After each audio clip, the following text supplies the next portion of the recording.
In the United States, the terms initiative and referendum refer to the process that allows citizens of the states to vote on particular pieces of legislation. Initiatives start with voters and allow citizens to make laws directly without legislature or governor. To do so, people gather signatures on petitions to get proposals placed on the election ballot. So there are two types of initiatives. The first one is the constitutional initiative, allows citizens to make changes to the state's constitution on their own, and voters can use this process to add, modify, or remove language. The process allows voters to approve or reject constitutional amendments proposed by citizens and requires 15% of signatures. A successful constitutional initiative must survive two separate stages, the petition and ballot. Citizens are on their own, and the government does not provide any legal or editorial assistance in drafting the proposed law. One important limitation is that proposed amendments can embrace only one subject and protects voters from having to accept unrelated and undesired constitutional changes as part of a package deal. The second initiative is the statutory initiative, which allows citizens to propose, write, and enact everyday laws. They can be entirely new statutes, or they can alter or repeal existing laws. The only constraint is that they must conform to the Arizona and the U.S. constitutions like all other laws. It permits ordinary citizens to function as elected legislatures. The process allows voters to approve or to reject new statutes proposed by citizens and requires 10% of signatures. It needs a high supermajority of citizen-approved measures that can be altered only by the voters themselves, and this can be problematic by one, it makes it harder to correct minor technical flaws, loopholes, or unanticipated side effects that often accompany brand new laws. Two, voter protection acts create inequalities in times of economic shortfall, and statutes are supposed to be more malleable than constitutional provisions to enable them to adapt to changed circumstances.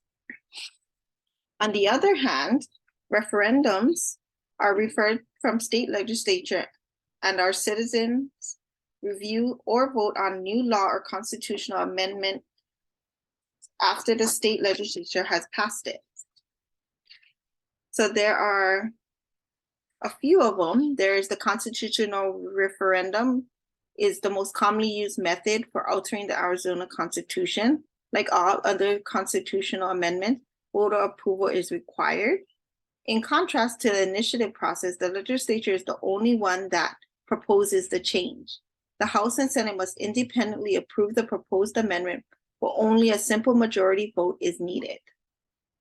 This makes it much easier to amend the Arizona Constitution than to amend the US Constitution or the Constitution of most other states, where supermajority vote is required. This process allows voters to approve or reject constitutional amendments proposed by the legislature. The statutory referendum by legislative referral enables the legislature to refer ordinary laws as opposed to constitutional amendments to the voters' approval. Whenever the legislature passes a bill, it has the option of sending it either to the governor or to the voters. The proposed statute then appears on the ballot like any other numbered proposition with yes or no options. If a majority of the voters approve it, the law takes effect. Otherwise, it is killed by the people's vote.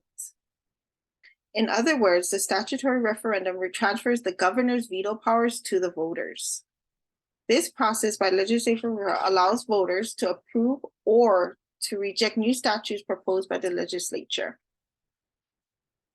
The statutory referendum by citizen petition is the most assertive. It permits the voters to interject themselves into the traditional lawmaking process and attempt to kill a bill already passed by the legislature and approved by the governor.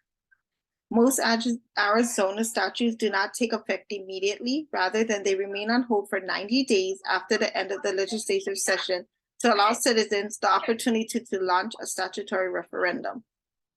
Statutory referendum by voter petition allows voters to approve or reject new statutes proposed by the legislature and requires 5% signatures.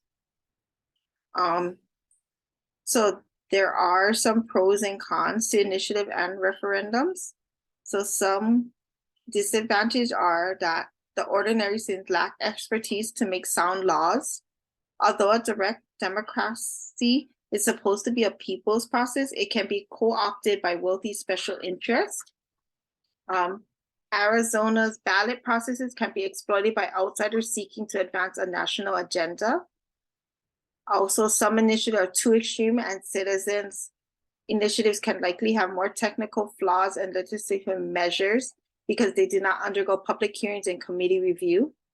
But there are some pros. So on the plus side, initiatives provide the only realistic way of reforming government itself. It gives citizens a way to counter the cozy relationship that wealthy special interests have always enjoyed with government officials. It also direct democracy procedures can compel the government to be more attentive to citizen concerns. Some ballot measures have unleashed initiatives have also enabled politically powerless groups to take their cases to the people. And lastly, ballot measures foster a more engaged electorate and a healthier democracy, and allows governors and other public officials to achieve their policy goals in face of legislative resistance.